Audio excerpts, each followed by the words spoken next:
All right, so you're going to buy a house. 7 questions you better ask or you're going to regret it. First question, where did that price on the MLS and the little flyer come from? Where did that price come from? There are a lot of places that price could come from. The place that you want it to come from is from a professional who sat down and looked at homes in the neighborhood, things that have sold over the last 6 months, and said, this house, similar to yours, with similar finishes, with a roof that's new like yours and an old air conditioner like yours, sells for about this much. We need to go on this range. Is there something special about your house I need to know? Well, my lot is an extra 5,000 square feet. Okay, well, great. We put a little bit of premium on there and we go on the market. That's where a good price comes from. And a lot of times that's what the price arena is on the MLS or on the flyer and those kind of things. But there's 2 other places that prices come from that just don't make any sense. The first one is sellers just pull it out of thin air. They bought a house for $500,000 3 years ago. They put a $100,000 pool in. They put an $85,000 kitchen in, and they're like, it's been 5 years. I need to sell for $750,000. Well, no, you don't need to sell for $750,000 unless the house is really worth $750,000 and the comps around you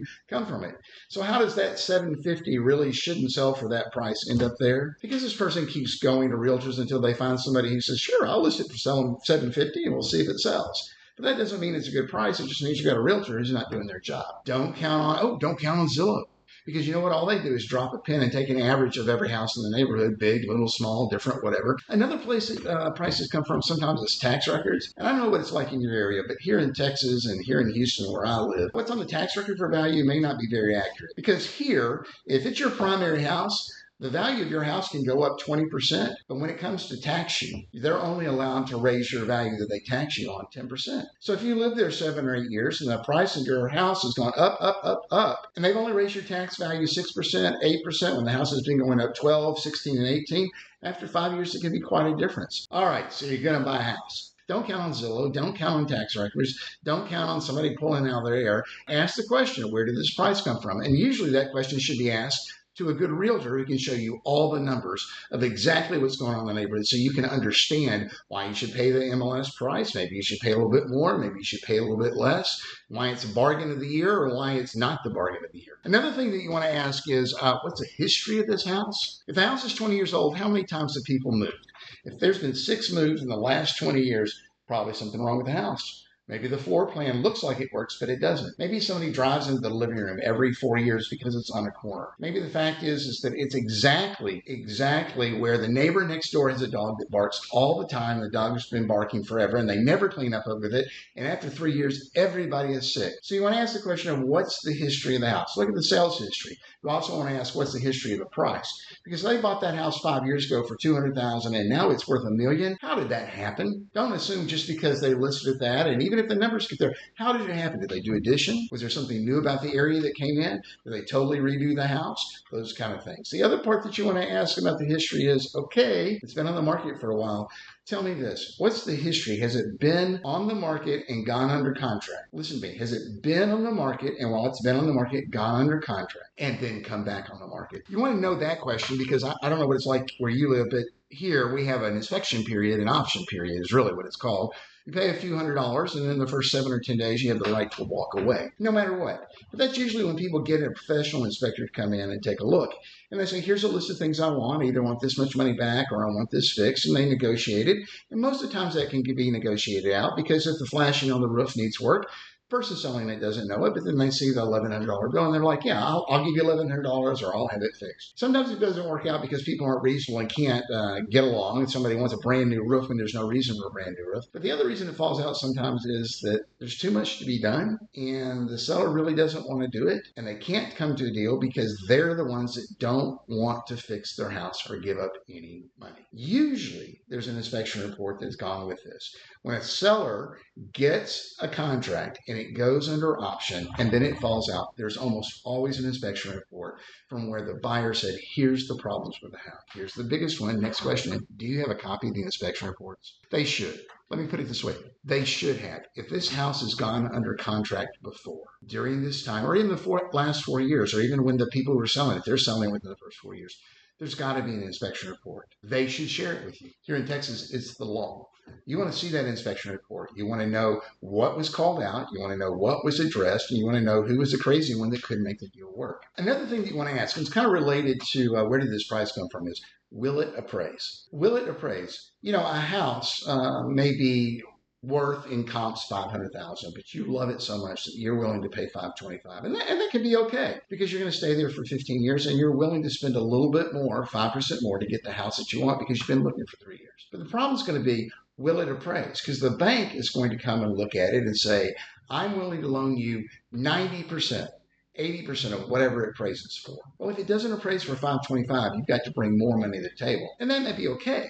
But you want to ask the question, what will it appraise for and will it appraise? What are my options when it comes to appraisal? Can I walk? Can I stay? But ask yourself and ask your banker and ask your realtor, will it appraise? Next thing you want to ask, and believe it or not, people are afraid to ask this, how old is the roof? How old is the AC? How old is the plumbing? How old is the electrical? We don't think a lot about those things until we actually own a house and realize the new roof is $22,000 and AC can be $25,000. You don't think about the pipes until they start leaking. Here in the area here, there's some houses that are only 40 years old and their pipes are already leaking because they had the wrong kind of pipes in the 80s. And guess what? They rust through super quick. And you need to know, has this house had those pipes replaced? How old is the AC? Is it going to go on the next year, the next 2 years, next 5 years? What kind of AC is it? Is it a cheap, crappy brand that's going to be dead in the next 3 years? Or could it possibly go longer? Is it a train that just keeps on running? I don't know. But you always want to ask, how old is the roof? Here in Houston and Texas, 20 years is about the max you're going to get roof. 10 to 15 years is the max you're going to get without any AC trouble. Plumbing, as long as it's done right, it can last forever. But when was that plumbing put in? Oh, and speaking of plumbing, underneath the slab, when was that put in? Because it was made out of cast iron and it was 60 years ago, you want to have that checked out. If it's been replaced, was it replaced with PVC so that it doesn't rust through and it doesn't break? Another question you want to ask, and it may not be so obvious, is have there been any renovations and additions to this house? In the 60s, there were a lot of houses that were built, and they were 3, 1.5 type home. And they were designed specifically so that later you could add a den, or that you could add another bedroom, or you could add a full bath. You want to know if this house has ever had any of those things. Just ask the question, because sometimes what happens is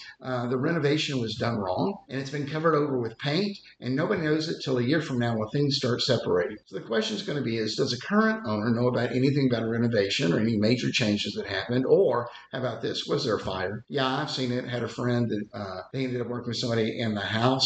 It had a fire and nobody told them. Nobody told them. They didn't ask and the other people didn't tell, but nobody told them. So you want to ask when the last renovation was and if there was a fire. The other thing that kind of comes along with this is in a house there's lots of things that can go and can stay. You want to ask what's going to stay with the property. Now, a stove should stay with the property because it's considered part of the house. And light fixtures and things like drapes and blinds and all that, they here in Texas stay with the house too. But you want to be sure that they're going to. Guess what? The washing machine, the dryer, they may not stay. You want to ask the question of what's staying with the house. There should be a list of exclusions of things that usually would stay, like grandma's chandelier, but they're going to go. And there's usually a list of things that are going to stay called non-realty that you negotiate. I buy the house, I'll give you $500,000, but I want you to leave the washer, dryer, and refrigerator. Another question you want to ask is, can you afford this house? Yeah, I bring this up all the time, and I tell people all the time, and I talk about it a lot, but I'm going to tell you this. If you're making $10,000 a month, that's good. That's a really nice salary. According to the bank, you should be able to spend $4,000 a month for your house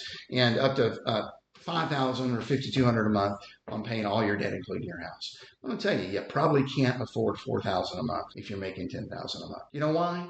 You got a car payment, you got groceries, you got a 14-year-old that eats $200 worth of food a week. Really, your paycheck is not $10,000. Yeah, you earn $10,000, but by the time you pay taxes and pay for the health insurance for you and your family, it's only $7,500. Are you really going to spend $4,000 of that on a house just because the bank can tell you? Ask the question, sit down, run some numbers and say, can I actually afford it? Not does somebody tell me I can afford it, but can I afford it? The last question I want to ask is, how long has this house been on the market? Why is that important? Well, if every house in the neighborhood that's gone for sale is sold within 7 to 12 days, and this house is still sitting there after 30, there's something wrong. Either there's something wrong with the house or there's something wrong with the price. If it's been there for 60 days and everything else was 40 days, maybe a little bit more wiggle room there, but there's something going on there. You want to figure that out too. If it's been on the market 100 days and everything's sold in 20, there's something wrong. And I'm going to tell you what it usually is. It goes back to that first thing we talked about. The number one problem, I say this all the time, the mistake that people make when they go to sell their house is they price it too high. When you price it too high, here's what happens. Your house goes on the market and it's worth $500,000. And every other house in the neighborhood is sold in 12 to 16 days. But because your house is $100,000 high, nobody looks at it. They don't look at it because they think you're crazy. Two, they think you're going to be hard to work with. And so they just skip it. And they go on and they buy another house. And even after 3 or 4 weeks, you drop your house price from $600 to $550, you're still high. All that does is say you're a little bit more desperate to sell the house, but you're still too crazy. But here's an interesting thing. When you ask how long has this house been on the market? What if the house really is worth $500,000? It's a great house. It just was overpriced. The average time on market was 12 days, and now it's been 90. There's nothing wrong with the house. It's just that finally they got it down to $495. You know what? That may be a question worth asking is how long has it been on the market, and are they ready to sell? Sometimes the best way to buy a house and get a good deal is the house went on too high and it's been sitting there too long. And now everybody thinks there's something wrong with the house. And you go look at it and you find out there's nothing wrong with the house. And the price is a really good deal because it's been on the market too long. So ask the question, how long has it been on the market is a good deal? Those are questions you want to answer. We'll talk more next time.